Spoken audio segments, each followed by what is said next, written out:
আমরা দীর্ঘ অপেক্ষায় ছিলাম, অপেক্ষায় আছি যে আগামী ২৫ তারিখে আমাদের নেতা বিএনপির ভারপ্রাপ্ত চেয়ারম্যান জনাব তারেক রহমান বাংলাদেশের মাটিতে ফিরবে।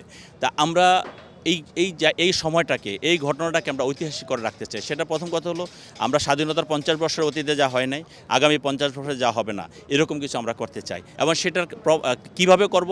আমাদের করাটা হলো যে সারা দেশের মানুষ যে তারেক রহমান সাহেবকে কতটা ভালোবাসে, সারা দেশের মানুষ তার ব্যাপারে কতটা কনসার্ন, সারা দেশের মানুষ তার শ্রদ্ধার জায়গাটা কোথায় রেখেছে, সেটাকে প্রুভ করা হলো ব্যাপার। তা আমরা ঢাকা ১৮ আসনের শুধু নেতাকর্মী না, সারা বাংলাদেশের মানুষের প্রতিটা নেতাকর্মী, প্রতিটা সাধারণ মানুষের সাথে আপনি আলাপ করেন যে তারেক রহমান আসতেছে, আপনাদের অনুভূতি কী?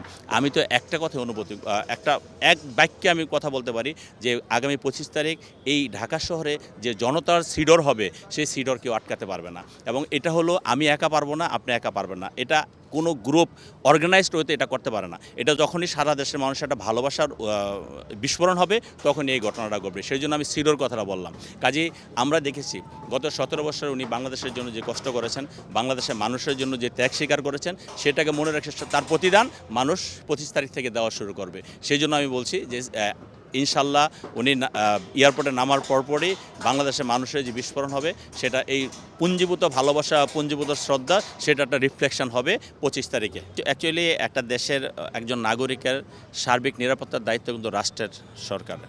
তো একজন নাগরিক হিসাবে উনি প্রথমত যে রাষ্ট্রে যে তার নিরাপত্তার ব্যবস্থা করবে, তারপরে উনি হলেন একজন বিবিআইপি, আগামী দিনের রাষ্ট্রপ্রধান হবে ইনশাআল্লাহ, সরকার প্রধান হবে। কাজেই ওনার ব্যাপারে সরকার যতটা কনসার্ন আছে, আমরা কর্মী হিসাবে আমরা তো চাই আমার নেতা সবচেয়ে ভালো থাকুক, আমার নেতা সমস্ত ধরনের ষড়যন্ত্র থেকে রক্ষা পাক। কাজে সেই হিসাবে রাষ্ট্রের গোয়েন্দা সংস্থা বা রাষ্ট্র যে নিরাপত্তামূলক কর্মকাণ্ডগুলো করছে, আমরা হয়তো সেভাবে করতে পারতেছি না, কিন্তু আমাদের যেহেতু জনসমর্থন আছে, আমাদের যে কর্মী বাহিনী আছে, আমরা প্রতিটা ধারে ধারে জায়গায় আমরা গোয়েন্দাগিরি যে কাজটা, সেটা আমরা করতে পারি। কোনো জায়গায় যদি আমরা কোনো অশনি সংকেত দেখি, আমরা সেই জায়গাটা অ্যাড্রেস করে আমরা আইনশৃঙ্খলা রক্ষাকারী বাহিনীকে বলবো, এবং আমাদের যে সমস্ত জায়গাগুলো আছে, সেই জায়গাগুলোকে আমরা নোটিস করব যে এই জায়গাগুলো এই ধরনের প্রবলেম শোনা যাচ্ছে, এই ধরনের মেসেজ আসে, সেই জায়গাগুলো আপনারা নোটিস করেন এবং সেই জায়গাগুলো কাজ করেন।